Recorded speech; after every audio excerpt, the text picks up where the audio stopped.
All the film and music excerpts from the movie Jaws in this episode appear under the Editorial Fair Use Provisions, Section 107 in the United States Copyright Act, courtesy Universal Pictures, NBC Universal, and Comcast. Original copyright 1975. It is early 1975. Two important people meet in a screening room to review the trailer for a new film called Jaws. One is the president of Universal Studios, Sidney Sheinberg. The other is film editor Verna Fields, considered to be among the best film editors in Hollywood. And unusually, she is a woman. Abe, where the hell is Verna? She cut this movie and the trailer. Sid, how are you, my dearest friend? Cut the crap, Verna. You're late. You know I'm right on time, you big studio prick. Yeah, well, you're the biggest bitch in Hollywood. Then I guess we're well matched then.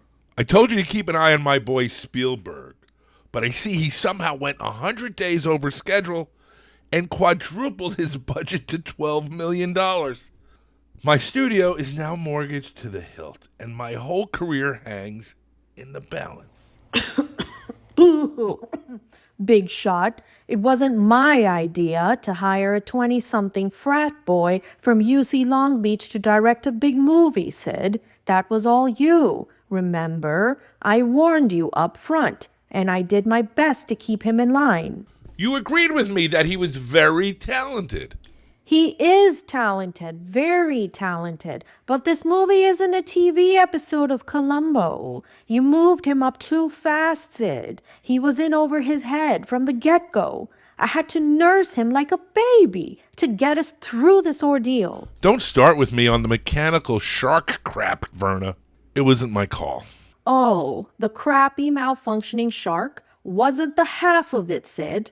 Try shooting on the fucking unpredictable ocean off Cape Cod. Ever hear of nor'easters? And try working when one of your main actors is a raging alcoholic and drug addict. You stupidly gave Steven a blank check without any adult supervision except me.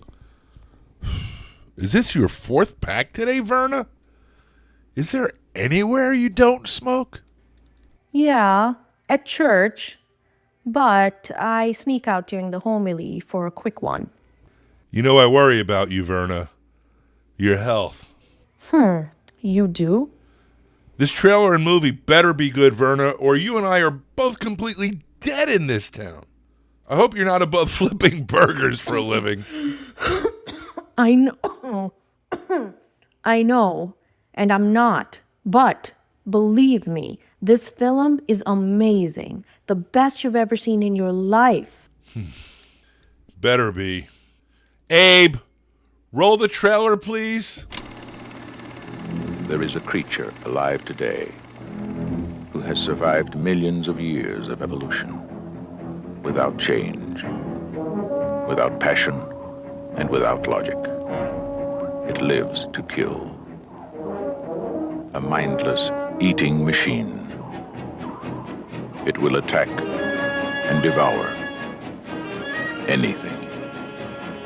It is as if God created the devil and gave him jaws. Abe, pause it, please. What the hell, Sid? What is that music? It's suspense music, Sid. Steven and I think it's great. We tried 43 different versions, and this one was the best. Really? What idiot wrote this music? His name is John Williams. He won an Academy Award 2 years ago and just wrote the music for The Towering Inferno, which made $1 gazillion last year. He is the best. Really? Well, look, I'm somewhat of an expert on music. There's this new thing called disco. Have you heard of it? It's all the rage with our target audience. What? Abe, can you cue up some disco for Mrs. Fields? No, stop it, Abe. This is a horror picture, Sid, not a rom-com. Think Hitchcock's Psycho, no disco, understand? I'm the head of this studio, Verna, and you're just some little editor person. That's right, Sid. The same little editor person that made your tiny $300,000 movie, American Graffiti, into a $200 million hit only 18 months ago. Remember that? We temporarily saved both your jobs and your precious studio. Now, I need you to sign off on this trailer, Sid. Marketing needs to start running it a week from now. And then just go back to your office and get your daily pick-me-up from your secretary. Can you do that? You better be right about this, Verna. I am right, but if I'm not, we're both toast anyway. So let us just all do our jobs and wait and see. We premiere in just 4 weeks. Bitch. Prick. True crime. Sex. Political conspiracy. Celebrity gossip. Murder. UFOs. Crooked officials. The occult. Assassination. Courtroom drama. Rape. Corporate scams. Scandal Sheets. Hello, everyone, and welcome to Scandal Sheet. My name is Thad Helsley, and today we are celebrating the 50th birthday of one of the best-known, influential, and successful movies of all time.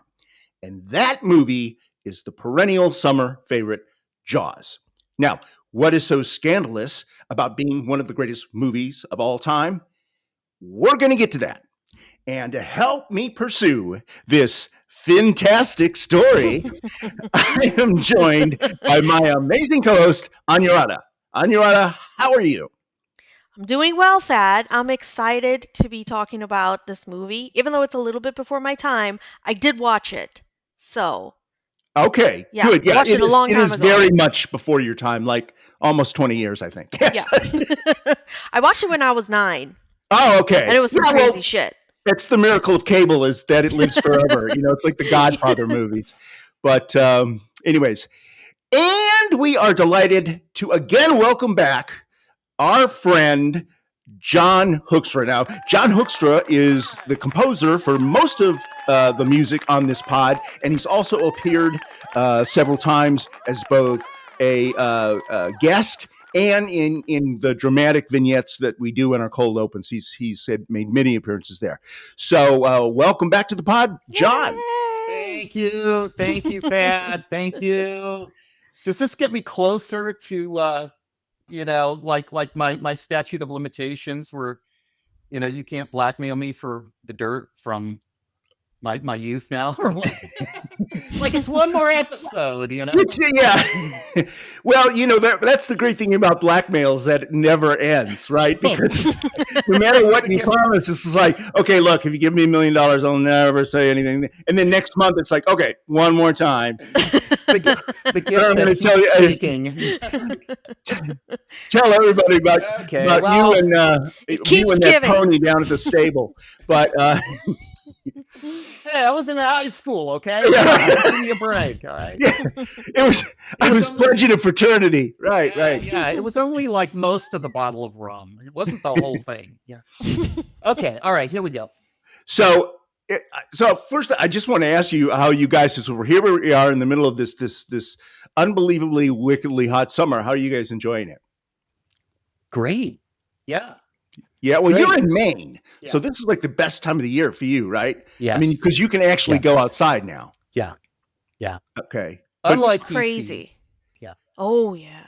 But Anuradha and I, it's just like every day is like the surface of the sun or something. So It's annoying.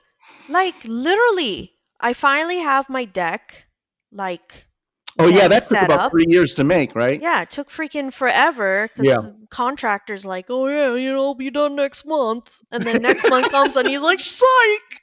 Next month. It took freaking forever. Finally, we're here.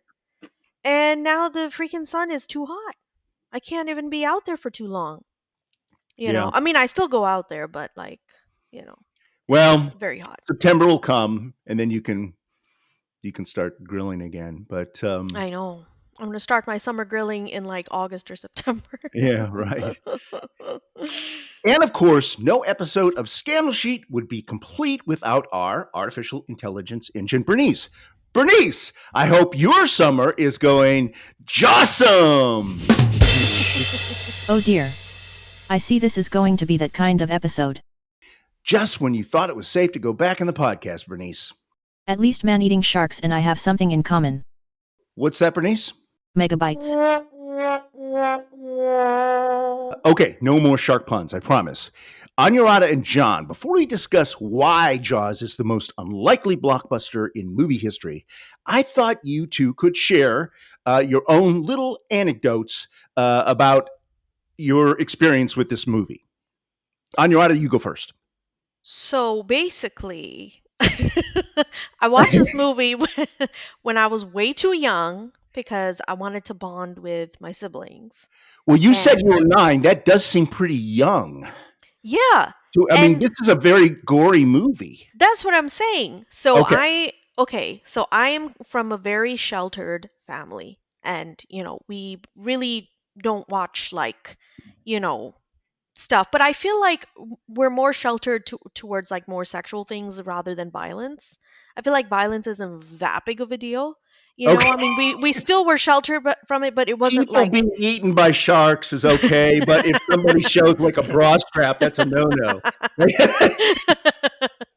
No, but it's like, I don't know, like it was still a big deal, but not totally as get crazy. It. You know what I totally mean? get it. Yeah, you're. I mean, it's. I grew up like in a Catholic household, so I know exactly that kind of. Yeah, exactly. Because because like as a girl, you know what I mean. Like they don't want to, you don't want to see like really sexual things at a very young age. That was kind of like the thing. But with like this movie, I remember I really wanted to like hang out with my siblings, do something cool. So we watched it, and I remember after that, because it was Kenya, we were all really young, people started making shit up. So they would be like, oh yeah, like so and so, like in school, they'd be like, yeah, so and so went to the beach this summer, and they never came back. They got eaten. Like people just literally started making shit up. And in Kenya, like where the ocean area is, there's a huge coral reef, so sharks actually can't come out to like where you are. Like you have to really go beyond the coral to even see anything. So I remember we were like kind of scared for a little bit, especially in dark water. You know what I mean? Even now, like if I swim, like I don't think I would ever swim in the middle of the night, like in like a pool. Not because I think there's a shark coming, but maybe because I think there's a shark coming. You know what I mean? Like you don't know, It does so seem, yeah. I mean, there's no lifeguards, there's no anything. I mean, that girl just jumping in there naked. I don't know. exactly. Like it's I think the mind boggling like what is in there, you know what I mean? Like I'm telling you, even now I would not swim at night if a pool was not lit up. If a pool was pitch dark, I would not swim at night. So when you're watching an American-made movie in Kenya, do they dub it? Do they subtitle it? Is it in Swahili? I mean, what? No. Yeah, no, it's just in English? English. Yeah, Okay. it's just in English, but a lot of the movies were like from the BBC channel. So the British Broadcasting Channel. So like it was cool, I don't remember a ton, but I do remember certain scenes, that kind of stuck with me. And of course there were certain scenes like if it, in back in that time, if there would be nudity or whatever like that, we would like shut our eyes and that kind of thing because, sheltered, but I think it was very common like for that time for a lot of Indian kids to have to shut their eyes during things like that. So I was one of them. How about you, John? I saw it when it first came out. I remember I went to the theater with my older sister, Kathy, and yeah, and it was really number one, it scared the hell out of me, like it did everybody in the theater, especially when Ben Gardner's head comes out of the hole in that hole in the hull of the boat. That scene was the scream shot. Yeah. Because it was so, I mean, even though you knew something was going to happen, it was like, dude, you're literally going to go into the water at night. You know, when there's a big bite taken out of, it's like, no, everybody's like screaming, no, stupid. It's like, don't go into the basement of the haunted house. Yeah, exactly.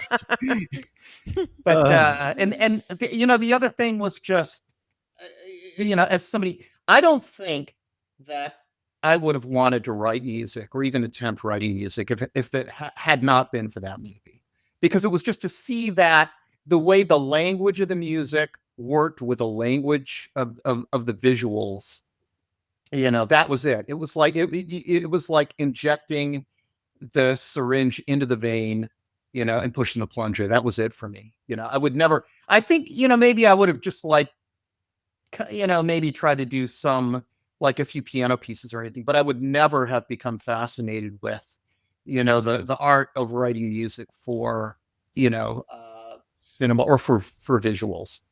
Mm-hmm. So that was your nirvana, that was it. That's cool. That was the bug right there. Yeah, well, that's similar for me. I mean, that's what convinced me to go into filmmaking, because it was right after that I started making films. I was in 5th grade, I think. And borrowed a Super 8 movie camera from one of my friends' dads that was like a coach for a junior high school football team or something like that. So that's what did it for me. So Bernice, before we get started, Bernice, could you give us a little background on Jaws? Of course, the movie was based on the 1974 best-selling book of the same name. It was a publishing phenomenon, selling over 20 million copies. But even before the book hit the stands, movie producers associated with Universal Studios saw its potential and purchased the rights. Though they approached leading directors of the time to direct the movie version, none of them wanted to be involved in what they saw as a B-movie monster flick. In the end, they settled on a young, unknown director of only 24. His name was Steven Spielberg. Up until that time he had done mostly TV episodes and 2 small movies that were not complex. He was an unlikely choice for a big-budget project of this scale. In addition, in their enthusiasm to license the book, the producers did not think through how to photograph a 25-foot shark causing all this death and chaos. This is 19 years before the advent of convincing computer-generated imagery, or CGI. This would become a major problem down the line. Lack of a finished script and other issues pushed the shooting schedule from 55 days to 159 days, and the budget swelled from $3.5 million to $12 million. Okay, so we've got these stupid producers that spend their last dollar to make a shark monster movie. So we're off to a great start. Anuradha, let's start with the director. Of course, everybody knows Steven Spielberg today, but in 1974, he was a nobody with very little experience. So he was a strange choice, huh? Yeah, I mean, in fact, Spielberg actually initially turned down Jaws because he thought it was too similar to this TV movie he made called Duel, about a guy in a truck chasing a man in a car on the highway in the desert. Because, this is exactly the same damn thing. No, I can't, because it's, I'm already making a movie about a man chasing a man. I can't do a shark chasing a man. Come on. That's where we draw the line. But he didn't want to be typecast, I guess, right? Maybe he wanted to do a rom-com instead. I don't know. He does movies about people chasing people. Didn't he? Actually, the movie he wanted to do, and they wouldn't let him do it, the movie he was trying to get for Universal was, nobody remembers it anymore, it was called Lucky Lady. And it took place during bootleggers during Prohibition. And it was a rom-com. Liza Minnelli at her sexiest was the main girl. And then Burt Reynolds and Gene Hackman were, so it was like a 3-way kind of a thing. And they ran a boat and, they were rum runners and stuff like that. Completely forgettable movie, but that's what he wanted to do. And they said, no, Steve, we're putting you in Jaws, because no one else would do Jaws because it was a monster movie, right? And no director with prestige would take the project because they thought it was that's just so wild. A stupid movie. So they're basically like, yeah, you do it. You know what I mean? Exactly. Let's let the kid do it, and let's just get this thing off the shelf. So anyway. So I guess I'll kind of take that back then. So he didn't make that Russell Crowe movie. But So basically, the studio had him under contract and actually forced him to do Jaws. So Yeah, now at the right. time, Yeah. many Hollywood insiders considered him to be a filmmaking prodigy. He had showed some sort of promise. But whether a prodigy or not, he had never actually directed a film of this size, scope, and budget. So he was kind of still, a little shaver, a little tyke, a little guppy, if you will. But it was sort of like, let's send this professional Call of Duty player in for a war and see how he does. You know what I mean?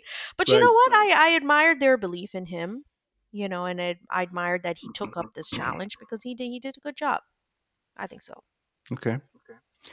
So, John, I mean, I know you're not you're more a film composer than a film director, but would you take on a project of this size at 24? No, I would have done it. I don't think so. Sounds like he's crazy.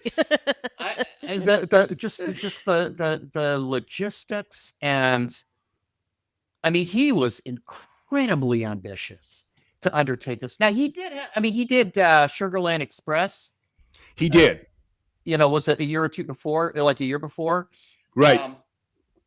But I think it was. But that was two people in a police car, right? Being or two people in a car being chased by the police on a road. So again, it's just like I just like to do movies about people being chased on the highway. But I draw the line when a shark is chasing someone in water. That's too similar. No biting, no biting. But that's what my girlfriend always says. No biting. That was another one of those situations where it was like his youth, and I don't know if I want to say naivete or whatever, but his outlook on it, this ambition to shoot on the ocean and not in a back lot, not in like a swimming pool. They did do some shots in a back lot and swimming pool, but to shoot the majority, in the open Atlantic was incredibly ambitious, and fraught with its own problems that wouldn't have happened if it had been like an older, more seasoned director. They would have just gone with a studio in a back lot, They wouldn't have. They wouldn't have said, "What? Film on open water? You got to be kidding me!" Forget it. I'm not going to try that. And not Steven. Man, he wanted that authenticity. Oh, Steven. Yeah. And in Anuradha, you probably don't know this, but John and I and a few other kids in high school made a feature-length movie. And even though we were in it a little bit ourselves, most of the people in it, 90% of the stuff, were adult actors from like the local community theater and dinner theater and stuff like that. And it won an award for best student film at the Chicago International Film Festival that year. So that's crazy. So that sort of seemed at the time, that seemed pretty crazy when we did that. Wouldn't you say, John? I mean, and it took a lot longer than we thought. We thought we could shoot it in the summer, and it took about a year to do. It went like Jaws. It went over budget. It went over budget, and it went over schedule. Yeah, and it wasn't on the open ocean, but I mean, there were a lot of half or something. There were people shooting guns, so there was, there were some things. Anyways, Anuradha, the next problem was that there really was no script, at least not one that anyone liked, and then they still went into production anyway. So it's. I mean, you're an actress; you've been in a lot of things. It's kind of tough to make a movie without a script, isn't it? I mean, unless you're an improv genius like this gal. Just kidding. I kid. True. Thank God for this podcast. Yeah. Thank God. Well, actually, the author of the best-selling book, Peter Benchley, had it in his contract that he would get to write the first draft movie script. Naturally. So, yikes. But Jaws was his very first novel, and he clearly got very lucky with that. But definitely, just because you can write a book doesn't mean you can write a screenplay. Right. It's a difference. There's a difference. Mm-hmm. But he had no idea what he was doing. So even though everyone agreed his script totally sucked, they were already behind schedule, so they had to start production. Mm. So wouldn't be the first time though a shitty dialogue entered Hollywood. Like I just remember like looking through. I don't know. I was watching this movie the other day. Actually, X-Men. I was watching the X-Men movie. Which one? And There's about 5 of them. well, it's The first one? when they're like, "Do you know what happens to a toad when it's struck by lightning?" The same Mm. thing that happens to everything else. Like, then why did you pick a toad? Like, you know what I mean? Like, I thought something unique happens to the toad, but it's like, nope, same thing as everything else. Like, it's just shitty dialogue. You know what I mean? But like Hollywood has a ton of it, so it's not a huge thing, but I do feel like it could really ruin a movie. You know what I mean? When you have a really good plot, you have really good things in it, and then you have like really, really crappy dialogue. Mm-hmm. You know what I mean? I just feel like, but it's just Hollywood's just filled with movies that have good stories, but the dialogue like makes no sense. Hello, Scandal Sheeters. I'm one of your hosts, Anuradha. I want to ask you a personal favor. We recently launched on Patreon. Patreon is a platform where you can help support artists like us for as little as the price of one Starbucks coffee per month. It's really cool because as a Scandal Sheet subscriber, we can provide you with exclusive bonus content like uncut versions of episodes, transcripts, and bonus episodes. And you get to know Thad and I on a more personal level and stay tuned with all our antics. It's super easy to do. Just go to patreon.com/scandal sheet and sign up. It takes only seconds. Patreon is spelled Patreon. Again, that's patreon.com/scandal sheet. You'd really be doing me a favor because Thad owes me money, freaking deadbeat. Thank you, wonderful Scandal Sheeters. Now on with our show. So, John, then what did they do then? I mean, you and I know a lot about crappy dialogue. So what did Spielberg do? Like Anuradha says, he's got a story, but he doesn't really have a script. What did he do? They improvised. It was like kind of like in Casablanca. I think a lot of that when they filmed Casablanca, a lot of that was improvised as well. Even though I think the writer won like an Academy Award for the best screenplay or something. But I mean, well, it was based on a stage play, a produced stage play. Yeah, it was based on but I seem to remember in my faulty aging memory, that them having to improvise a lot of the dialogue in that, and also I think that they were kind of flying by the seat of their pants. I mean, they were like, right. If they were writing any dialogue, they were writing it like the night before. Right. Damn, that's crazy. But a lot of the best lines in that movie were improvised in Jaws. Yeah, the bigger boat line was an improv that Roy Scheider came up with. I just saw. Yeah. Mm-hmm. Yeah. But I mean, yeah, all three of them. And I think a lot of the comic relief things, that Richard Dreyfuss did, like those were all improvised. Yeah, it helps to be a cocaine addict, but yeah.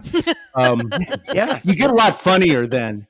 Let me say, I got something to say. And it helps to be an alcoholic like Robert Shaw. Yeah, exactly. He can be that kind of gruffy old fisherman, Yeah, we're going to talk about that a little more later. Yeah, I don't want to jump the gun on that. Yeah. So the elephant in the room, I mean, the shark in the room, was actually the shark. So when they bought the book, no one sat down to figure out how are we going to do this shark? Because real sharks don't grow to be 25 feet long. That was sort of made up. And you can't apparently train a shark like a dog or a horse or some other kind of animal. So what did they do, Anuradha? So Bruce was actually the shark's name in the movie. I thought it was really cool because Steven Spielberg named Bruce after his lawyer, Bruce Raymer, who, spoiler alert, he actually looks like a shark. Have you ever seen this guy's face? He like literally looks like a shark. It's hilarious. We'll have to put that in the video version then. Yeah, picture Bruce Raymer. Isn't that, either he took it as a really big compliment or he took it as like a huge insult. Like, yeah, I'm going to put you in the movie. You're going to be the shark, But, so I thought that was interesting. 3 full-sized mechanical sharks were built for the film, 1 full-body version, 1 for right side views and 1 for left side views because, the shark didn't like certain angles. So they created different sharks for that. No, but I thought that was interesting. Like literally, they blew $1.5 million to build these sharks. That's a lot of dough. That's a lot of dough in $1975. Yeah, that's a lot of money with for a new freaking producer, yeah, or whatever, director, and you're spending $1.5 million for that time. Like they had a lot of faith in this guy, so that's crazy. So now with the shark himself, with Bruce, who's, spoiler alert, that's actually the name of my car. My car's name is Bruce Wayne. But anyways, oh Bruce wow, was, so we call him Brucey. But Brucey. Bruce was powered by pneumatic mechanisms, which actually often malfunctioned in the saltwater environment of the Atlantic Ocean. Right. So, I don't know what's scarier, a shark coming at you or a shark that looks like he's freaking the fuck out coming at you. Like malfunctioning and stuff. Right. Sort of an out of control robot just coming your way. It just happens to have razor sharp teeth. A horror film within a horror film. You're going to turn that thing off. Turn the thing off. Is he okay? It's programmed to kill people. What? That's so funny. Yeah. But yeah, no. So couple of things that needed to be, solved. The salt water actually caused the shark's wiring, hydraulics, and skin to corrode. So add that. Not only is this shark freaking the hell out, he's also rusty. Like got brown crap all over him. But it also led to frequent malfunctions and delays. So not only was the movie already behind, then you have more delays because Sharky over there keeps getting brown and freaking out and all that stuff. Right. Richard Dreyfuss, who plays Matt Hooper in the movie, tells the story that they would all be ready to shoot and the camera would be rolling, and then all of a sudden you would hear on walkie-talkies everywhere, the shark's not working, and then there would be a delay. So interesting stuff that movie actually, went through. It took almost as long as my damn deck to get done. Just saying. And cost about the same amount of money, right? True that. What do you mean $12 million for a deck? Well, it was the umbrella, the umbrella goes over it. Well, we put a stain on it. Come on. It'll be good for 6 months, I swear. So, John, with the shark not working most of the time, Spielberg obviously had to improvise in order to make any forward motion whatsoever. So what did he do? Well, it depends on the scene. That, for instance, when Chrissy is skinny dipping and he's the shark's first victim, they had, she was in a harness and they had, there was 2 ropes tied to her harness, kind of pulled in different directions. And, this one crew, like crew A, would pull the rope in one direction, then crew B would pull the rope in another. And so you just have this, that's why her head and shoulders would just be like going back and forth, and which is a heck of a lot scarier. That's like this weird, like demonic possession kind of thing, as opposed to just actually seeing a shark, mechanical or otherwise, doing the pulling. Yeah, you don't even see a fin. So, I mean, obviously you saw the movie poster when you walked in, but I mean, there's nothing that sort of in in the thing that would suggest that it was necessarily a shark. It could have been a Mhm. giant jellyfish or something. Could have been anything. But you're right. I mean, that's what made it so scary. Is it's just her moving through. Of course, her acting. I think. Oh yeah. You know, Yeah. like, She's oh God, very- please save me. You know, very I mean, it's panicked. just like scary as hell. Yeah. But that's And just, that guy's taking his sweet time, freaking getting to the water. I'm coming. I'm coming. Thinking I he's know how gonna to get swim. I lucky. just can't walk. well, Doing push-ups, thinking he's like about to have his moment. Yeah. I mean, there are so many instances. Well, you don't actually get a glimpse of the shark or a really good sighting of the shark until 55 minutes into the movie. So Right. everything up until then is very suggestive and just leaves a lot to the imagination. And Right. that's why it's so damn scary. And it's probably reasonable to say that if he had not been having all those mechanical problems with Bruce, Mhm. and they would have done the testing and gotten the thing up and working and been able to show the shark from the get-go, it would not have been nearly as good a film. Yeah. Just Built that- aesthetically. Just aesthetically. Yeah. It Yeah. forced him to be more creative, in other words, right? Yeah. Yeah. I It mean, built like, that suspense, I think. I mean, even after you get a glimpse of him, like you said, like there's, the first time you get a glimpse of him is when Roy Scheider is throwing the chum in the water, and then he only for 2 seconds, comes up and then goes back down again. And then you don't see him again until like the end of the movie. But there's all that business with the barrels, and Yeah. and they're chasing him around and shooting him with barrels and stuff like that. And you're like, wow, you really felt like something was going on, even though it was a guy in a motorboat off camera pulling a bunch of barrels. Yeah, because you're well, see, this is That was the shark, Yeah, it all ties in with the original picture on the paperback book.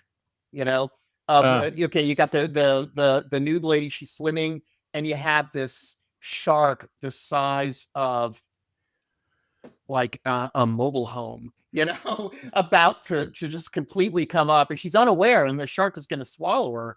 Yeah, the proportions were a tad exaggerated, right? But Yeah, but still, it's just like when you're looking out at the ocean, it's like you don't know what's below the surface. It could be anything, and it really, that's Steven Spielberg's like camera work really fed into that fear and phobia of the unknown, of what's underneath the surface that you can't Agreed. see. Right. Agreed. So Anuradha, we'd sort of mentioned substances earlier. So I mean, this was they're shooting in 1974. This is the era of sex, drugs, and rock and roll, and they're shooting in a summer resort community, Martha's Vineyard, which was already kind of a party town. People come there to have fun. When we did the Wizard of Oz episode last year, you admitted that you would have partied with the little people back in 1938. Hell But you remember that.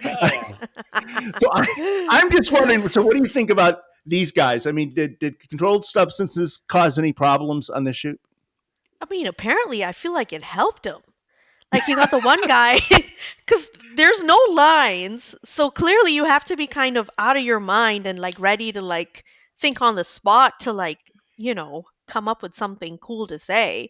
So you got this one guy, freaking, what was he? He was doing, like, coke or whatever Yeah, it is. Dreyfus was doing coke, yeah. Yeah, so he's coming up with some cool lines, and you got Drunky Drunk over there coming up with some cool lines. So I feel like freaking, if anything, it probably helped him. You know what I mean? But I don't know, like Robert Shaw, who brilliantly plays Quint when sober, but maybe when a little drunk, who knows? Sometimes had to be propped up by two grips, as he couldn't even stand on his own. So I can see that being an issue. You know what I mean? Like when you take it too far and then you overindulge, then it becomes too much. But I feel like just at the beginning, Mr. Shaw, could you please do that again without slurring the lines, please? without peeing in the water. Yeah. Woo! Well, this guy was a professional alcoholic.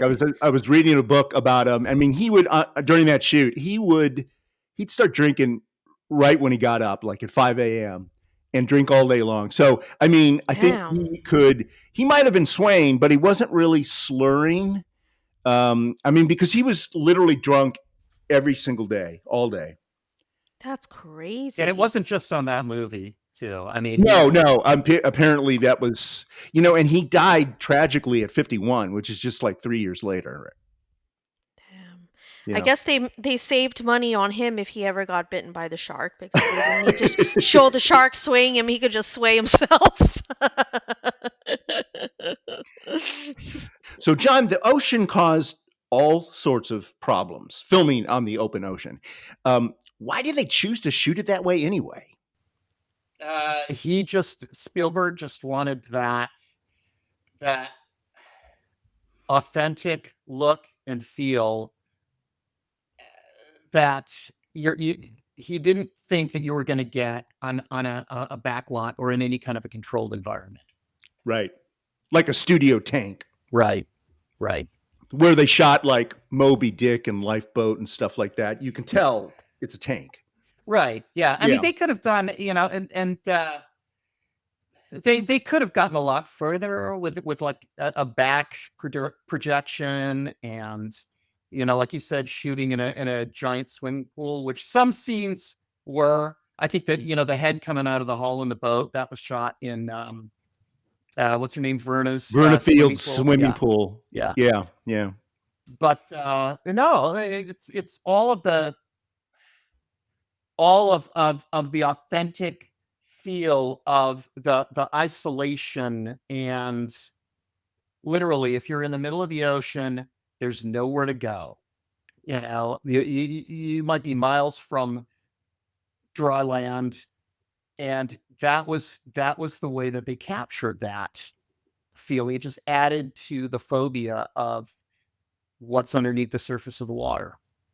Anuradha, we had said earlier that Spielberg was completely out of his league on this one, and that there wasn't any script and the actors were improvising, blah, blah, blah. So Spielberg just ended up shooting like everything he could think of from every possible angle, hoping that the editor would save his ass. So you want to talk a little bit about her?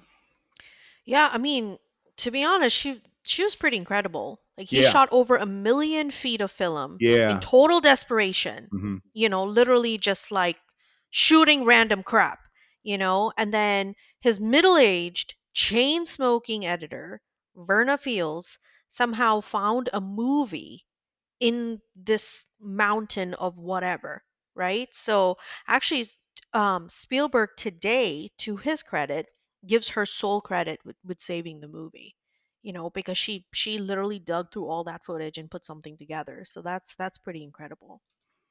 Yeah, and she won the Academy Award for editing, and which is, at that time, it was pretty incredible for a woman to win an Academy Award for anything other than acting, other than Best Actress, right? Yeah. They just didn't have there weren't female directors or editors or cinematographers or anything. There are now, but back in the day, it was very unusual.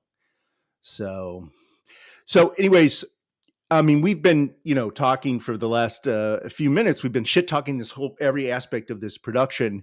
And, I'm reminded of the movie, which came out only 5 years after this one, called Heaven's Gate, which John may remember because I may have seen it with you and some other people from high school or something. But you probably don't remember it, Anuradha, because it was the biggest flop in the history of movies. Oh, it was before my time. Yeah. It was called Heaven's Gate. You may have heard people, sort of refer to it like, because it destroyed United Artists Studio. It absolutely destroyed the studio. So it was just the biggest flop ever. And people thought this was going to be a flop too, just because everything was going wrong. And of course, now in hindsight, unexpectedly did have a extremely happy ending for the studio. Didn't it, Bernice? Yes. Despite rumors of impending disaster, Jaws became the most financially successful movie in history, up until that time. In inflation-adjusted dollars today, it made $2.5 billion in just the first year. This was before VHS, DVD, HBO, streaming, etc. So, more billions came later. But Jaws' box office dominance was surpassed only 2 years later in 1977 by the first Star Wars movie. But Jaws single-handedly saved Universal Studios, which was on the edge of solvency at the time. Jaws remade Universal and is currently the most important movie studio in the world today. Anuradha and John, at its heart, this is a monster movie, pure and simple. So it is that. But it also owes a great deal to like the literary classic Moby Dick. And it's considered to be very artistic and thoughtful in its character-driven style, and a lot of that's the improv. But what do you guys think? I mean, is it a good movie, or is it just a thriller, a Frankenstein movie? I feel like it's a very interesting movie. I think it was a good movie because it played on so many different things, right? You have the fear, you have all those things kind of added into it. Probably,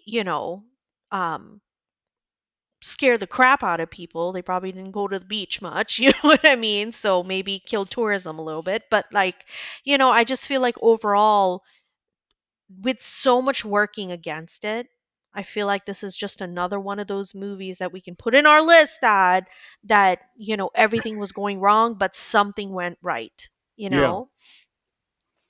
It was good. What about you, John? Good movie, bad movie, just a flick? I think, again, that was like this was the movie that without which I wouldn't have been like remotely interested in trying to write music for movies. I mean, to me, this was like one of the most well-crafted movies ever made. Well, talk about the music a little bit, John. You're a professional composer for all the people out there that haven't heard this so much, and you've got CDs and you've composed for films and TV and blah blah blah blah blah. But so, what is it about the music? What makes it so iconic? Well, it does three things very well. Okay, it serves the characters and the story and the tone scene by scene. It's also good standalone music. I mean, if you listen to it and you're not watching the movie, this is good. This is music that's interesting enough that you remember it, and it can kind of knock around in your cerebrum, and still, I mean, you enjoy it. It's not like it's not like Baby Shark, or something. Like you're trying to get. It's not something you're trying to get. But yeah, it's like you don't mind it bouncing around up there because it's such good music, and it serves the edit as well. It's like it serves three masters flawlessly, and that's just the music. The film itself is so well made. Even if it had other music, it'd still be just a brilliantly made movie. The thing is, though, that a really good movie is not necessarily financially successful, and that's the thing. I loved Heaven's Gate. I really did. So it just goes to show that you can't go by what I think. Okay, that's it, everybody. We're tearing this one up. That's a wrap. Well, it's just block John out. It's like, or Joe. I don't know. But anyway, yeah, it's like look at Orson Welles movies. I mean, like, did they make a lot of money? I don't know. They didn't, but they're considered some of the best movies ever made. And that's the way I feel about Jaws. I just feel like, in terms of the craft of filmmaking, it's like the pinnacle example of what to do. Music aside, without even the music. Mm-hmm. So Anuradha, I'm sorry. Go ahead. I'm sorry. Go ahead. What Anuradha was saying, sometimes there's this element called luck and timing.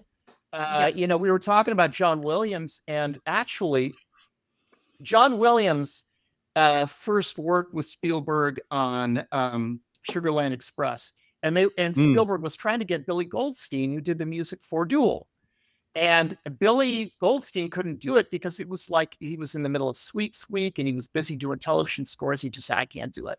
And so they got this like, they didn't know who John Williams was, but that if it hadn't been for that kind of chance coupling, there wouldn't have been the same music for, Close Encounters.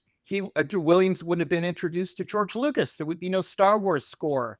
There would be no conductor of the Boston Pops. There would, it's like everything that came just was started from some chance, like, oh, this guy can't do it. Let's get this other guy, Yeah. Mm-hmm. It was like Spielberg, a young director. Everybody was young. The only guy who was old was Robert Shaw, but everybody was kind of young and inexperienced. Well, John Williams, he had a lot of experience. And the producers were old guys, or at least in their 50s and 60s. I mean, they had experience. They had just done The Sting, so they were not, and that had been a hit movie and won an Academy Award and everything. But but it was just like, they were like the daycare, teacher or whatever. So, so, is there anybody on the set who's sober? Anyone? Anyone? Actually, Spielberg was a nerd. He was just well known for not like, oh, I have a sip of beer, but that's okay. That's all I need. Oh boy, this is the strong one. He was the one, at the end of the day, he was the one who seriously needed a drink. Probably. Oh, yeah. Yeah. Probably. He was the one who suffered the most. Yeah. Like the shark malfunctioned again, Steve. And he was in fear of being fired constantly, by his own admission. So or just having the movie pulled, just having the studio say, that's it, wrap it up, come back home, Right. Now the insurance. So I was reading, Verna Fields talks about this. So remember Chief Brody's wife, Lorraine Gray? The actress is Lorraine Gray or something? Yeah. Okay. She, in real life, she's the wife of the head of Universal Studios, Sid Sheinberg. So oh, damn. You think he's going to shut down his wife's movie? How did she get that job in the first place? So that's good. Called insurance. Oh, wow. Anyways, nothing against her. I thought she was great. And I thought she was gorgeous in the movie, man. It's the first time I, said, oh my God, she's so gorgeous. But anyways, Anuradha, is there anything else you wanted to say? You had sent me a text. I thought there was going to be, I thought you were going to be a bit more of a potty mouth, but I said, freak the fuck out. Okay.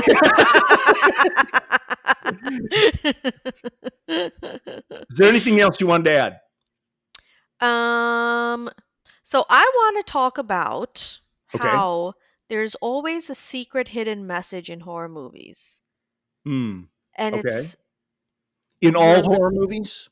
Yeah, literally almost all horror movies, almost all gory movies, your libido will be your end.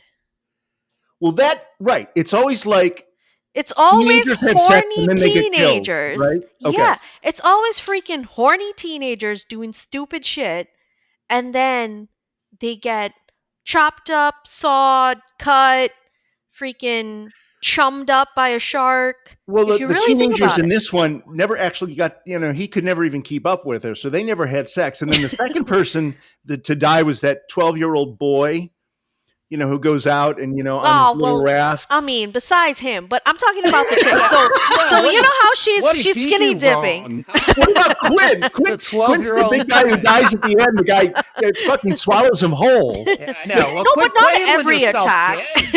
Jeez. Were Robert Shaw and Richard Dreyfuss like fooling around in the cabin when Roy Scheider wasn't looking? I want us to really think about that. I caught Alex Kinger in his bedroom with a Playboy. No wonder he got eaten by a shark. Come here, Hooper. If you honestly think about almost all horror movies, there's at least one or two scenes where the stupid ass teenagers want to try to do something nasty, and then they end up getting, getting nastied. You know what I mean? They end up getting chopped up, anything. Just think about it. You know what I mean? She's skinny dipping. This poor guy just literally is so excited he can't even help himself. He doesn't get to the water in time. You know what I mean? And then you think about other horror movies where this has happened. The Terrifier, which I would not recommend, but Same thing there. What is it? Wrong So Turn. are you saying the she Wrong would Turn not have been series. attacked if she had been wearing like a conservative one-piece bathing suit? No, she wouldn't have been attacked if she wasn't trying As to opposed to freaking naked? get From the all nasty in the 1920s. water. Okay. She would not have been attacked if she wasn't trying to get all nasty up in the water. There you go. Okay. Okay. All right. Okay. Incidentally, along those lines, the Okay. book was much nastier than the movie. The movie was like. Did the guy make it in time in the water? No. Well, in the book, for instance, Hooper has an affair with Chief Brody's wife. Right. Oh shit. Yeah. I mean, they flirted a little bit at the table, but they cut out all the subplots. Plus, like the mayor was involved with the mafia, like the Boston Mafia. I mean, there was all kinds of subplots, and Steve and Carl said, you know what? Let's just stick with the shark. Okay. Yeah, Boom. and Let's stick with also- one plot. Yeah, and The shark's actually, the main attraction. Yeah, exactly. And Hooper gets killed in the book. Right. He get in the cage. Right. He doesn't get away. Right. Damn. Yeah. Well, there you go. Hooper, don't wait for me. Come on, Hooper, tie it off. Anyway, so guys, I guess that's it then. Thank you very much, both of you. Anuradha, of course, you're my my adorable, lovely co-host. John, we don't see you enough, but thank you so much for coming in on short notice and helping us out with this. And thank you for all the great music you do. And okay, guys, that's it. We did it. Put another one in That's the a book. wrap. Woo! Bye. Please follow or subscribe to Scandal Sheet on your favorite pod platform and share it with all your friends. We'd also love it if you'd leave us a shameless, over-the-top rave review on Apple Podcasts especially. That helps us build audience. And we would really appreciate it if you could support us on Patreon, where you can enjoy premium bonus content for less than the price of a cup of coffee at Starbucks.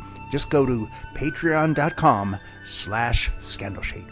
Also, we want to hear from you. You can reach us online at Facebook or X, formerly Twitter, LinkedIn, or TikTok. Or just send us an email to scandalsheetpod@gmail.com. See you next time on Scandal Sheet! Copyright 2025. Thad Halkley Media, LLC, all rights reserved.